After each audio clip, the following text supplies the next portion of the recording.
محبت کی کیفیات جن کا تعلق آپ علیہ الصلاۃ والسلام سے ہوتا ہے، جب وہ زبان پر یا الفاظ کا لباس وہ کیفیات پہن لیتی ہے تو اسی کو نعت کہا جاتا ہے۔ نعت کا موضوع براہ راست پیارے رسول صلی اللہ علیہ وسلم کی پیاری ذات ہے۔ حضرات صحابہ رضوان اللہ علیہم اجمعین نے خود بھی نعتی اشعار کا ایک بہت بڑا ذخیرہ اکٹھا کیا تھا۔ شاعری اہل عرب کی گھٹی میں پڑی ہوئی تھی، لیکن نزول قرآن کے بعد بہت سے نے تقریباً شعر کہنا ترک کر دیا تھا، لیکن پیارے رسول صلی اللہ علیہ وسلم کی مدح، آپ کی تعریف، آپ کی منقبت میں اور کفار کے خلاف آپ علیہ الصلاۃ والسلام کے دفاع میں بہت سارے صحابہ رضوان اللہ علیہم اجمعین نے قصیدے کہے ہیں۔ ان میں حضرت فاروق اعظم رضی اللہ تعالیٰ عنہ، حضرت عائشہ رضی اللہ تعالیٰ عنہ، حضرت عبداللہ ابن رواحہ، حضرت کعب ابن زہیر رضی اللہ تعالیٰ عنہما، اور خاص طور پر حضرت حسان بن ثابت رضی اللہ تعالیٰ عنہ، وہ تو اس حیثیت سے مشہور ہوئے کہ انہوں نے اپنے قصائد کے ذریعے پیارے رسول صلی اللہ علیہ وسلم کی حمایت اور مدافعت کا فریضہ انجام دیا۔ اگر یوں کہا جائے کہ نعت رسول اللہ صلی اللہ علیہ وسلم کو اپنی شاعری کا باقاعدہ موضوع بنانے والے حضرت حسان بن ثابت ہیں تو یہ شاید غلط نہیں ہوگا۔ ان کے یہ نعتیہ اشعار شاید بڑے بڑے نعتیہ قصائد پر بھاری ہیں۔ احسن منک لم تر قط عینی، اجمل منک لم تلد النساء، خلقت مبرأ من کل عیب کأنک قد خلقت کما تشاء، کہ آپ سے بہتر ذات میری آنکھ نے نہیں دیکھی، آپ سے زیادہ حسین و جمیل ذات کبھی عورتوں نے نہیں جانا، ایسا لگتا ہے آپ کو ویسے ہی بنایا گیا ہے جیسے آپ خود چاہتے تھے۔ اسلام جب جزیرہ عرب سے نکل کر دوسرے علاقوں میں پھیلتا چلا گیا تو نعت کا دائرہ بھی وسیع ہوتا چلا گیا، چونکہ ایمان اور اسلام در حقیقت حب رسول اللہ صلی اللہ علیہ وسلم کے بغیر ناممکن ہے۔ اس لیے اسلام کے توسیع کا مطلب ہی حب رسول اللہ صلی اللہ علیہ وسلم کی توسیع تھا، اور نعت چونکہ اس حب رسول اللہ صلی اللہ علیہ وسلم کا مظہر ہے، اس لیے ہر علاقے میں جہاں مسلمان آباد ہیں نئے نئے اسلوبوں سے نعت کہنے کا سلسلہ جاری رہا اور انشاءاللہ قیامت تک جاری رہے گا۔ چونکہ ذات اقدس صلی اللہ علیہ وسلم کا ذکر مبارک نعت کا اصل موضوع ہے، اس لیے ہمارے ہر قول اور فعل کے آداب اسی ذات نے بتائے ہیں۔ جس ذات ہماری نعت کا موضوع ہے اسی ذات نے ہمارے قول و فعل کے آداب بتائے ہیں۔ ان تمام آداب کی رعایت کیے بغیر نہ تو کوئی نعت شریعت کے مطابق ہو سکتی ہے اور نہ ہی حقیقی محبت کا تقاضا ہے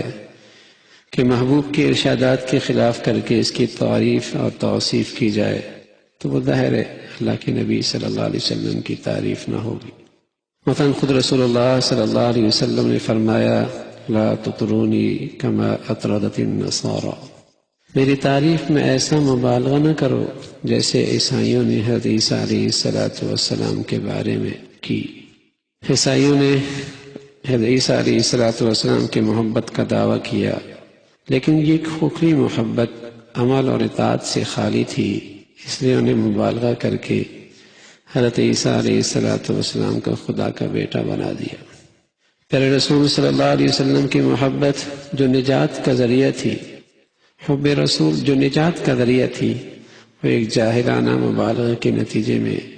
شرک کا ذریعہ بن گیا۔ پیارے نبی علیہ الصلاۃ والسلام نے اپنی امت کو اس خطرناک انجام سے پہلے قدم پہ آگاہ فرما دیا۔ بھائی، نعت کا سب سے اہم پہلو یہ ہے اس میں کسی بھی مرحلے پر اللہ اور اللہ کے رسول صلی اللہ علیہ وسلم کے احکامات کی خلاف ورزی نہیں ہونی چاہیے۔ ہر وہ شعر جو شرک کی ادنا بولی ہوئی ہو، جس میں پیارے رسول صلی اللہ علیہ وسلم کی طرف خدائی صفات منسوب کی گئی ہوں یا اس کا کوئی شبہ پیدا ہو، وہ در حقیقت نعت نہیں، رسول اللہ صلی اللہ علیہ وسلم کے ساتھ معاذ اللہ بغاوت ہے۔ نعت میں پیارے رسول صلی اللہ علیہ وسلم نے ایسی باتوں کو بھی برداشت نہیں فرمایا جن میں شرک کا ادنا درجہ بھی پیدا ہونے کا ذرا بھی احتمال ہو۔ حضرت ربیع بنت معوذ رضی اللہ تعالیٰ عنہ فرماتی ہیں، ایک انصاری صحابی ہیں، فرماتی ہیں جس روز میری شادی ہوئی اس وقت میرے گھر میں کچھ بچیاں ترنم سے اشعار پڑھ رہی تھیں۔ ان اشعار میں کچھ شہداء بدر کا ذکر تھا، کچھ رسول اللہ صلی اللہ علیہ وسلم کی تعریف تھی۔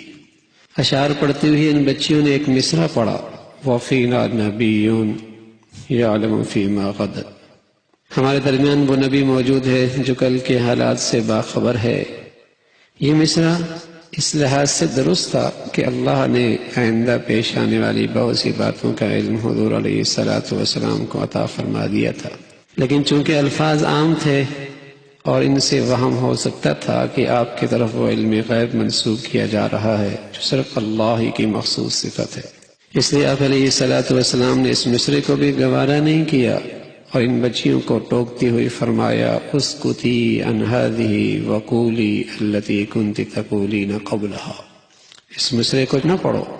اور پہلے جو پڑھ رہی تھی وہی پڑھو۔ اس واقعے سے آپ اندازہ لگایا جا سکتا ہے کہ پہلے رسول صلی اللہ علیہ وسلم کو نعت میں کون سی باتیں ناپسند تھی۔ کوئی بھی ایسا جملہ جس میں شرک کے معنی نہیں، اس کا ذرا بھی احتمال موجود ہو، اس کو نعت میں جگہ دینا خود پیارے رسول صلی اللہ علیہ وسلم کو کتنا ناپسند ہے۔ تو بھائی، نعت محبوب خدا کی تعریف ہے، اس میں آداب، آپ صلی اللہ علیہ وسلم کی عظمت کا لحاظ، شریعت کی حدود کی بہت رعایت رکھی جائے۔ اللہ تعالی ہم سب کے دلوں میں محبت رسول صلی اللہ علیہ وسلم کا سچا جذبہ پیدا فرما دے۔ یا ربی صلی وسلم دائما علی حبیبک على حبيبك خير الخلق كلهم، صدق الله العظيم۔